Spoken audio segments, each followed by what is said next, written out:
వస్తుందనో జాలిపడో మనం ధర్మం చేసే బిచ్చగాడు మనకంటే ధనవంతుడైతే ఎలా ఉంటుంది? ఇప్పుడు స్క్రీన్ పైన కనిపించే వ్యక్తి అలాంటి బిచ్చగాడే. మధ్యప్రదేశ్లోని ఇందోర్కు చెందిన మంగీలాల్. ఈయన ఆస్తులు చూసి అధికారుల కళ్ళు బయలు కమ్మాయి. ఇందోర్ను బిచ్చగాళ్లు లేని నగరంగా మార్చడంలో భాగంగా అధికారులు ప్రత్యేక డ్రైవ్ నిర్వహించి గుర్తించిన వారిని పునరావాస కేంద్రాలకు తరలిస్తున్నారు. ఇప్పటి వరకు 6,500 మందిని గుర్తించి కౌన్సిలింగ్ చేశారు. ఈ క్రమంలో సరాఫ్ బజార్ వద్ద చక్రాల బండిపై భిక్షాటన చేస్తున్న మంగీలాల్ అనే దివ్యాంగుడిని గుర్తించారు. అధికారుల విచారణలో దిమ్మ తిరిగే నిజాలు బయటపడ్డాయి. మంగీలాల్ కు ఇందోర్లో 3 మేడలు ఉన్నాయి. ఇందులో ఒకటి దివ్యాంగుడని రెడ్ క్రాస్ సొసైటీ నుంచి ఉచితంగా పొందినది.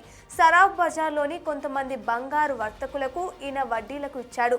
ఇందోర్ దాటితే సొంత కారు స్విచ్ డ్రైవ్ ను వాడతారు. దీనికి డ్రైవర్ కూడా ఉన్నారు.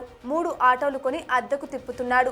మంగీలాల్ గురించి మరింత లోతుగా దర్యాప్తు చేసినట్లు అధికారి దినేష్ మిశ్రా తెలిపారు.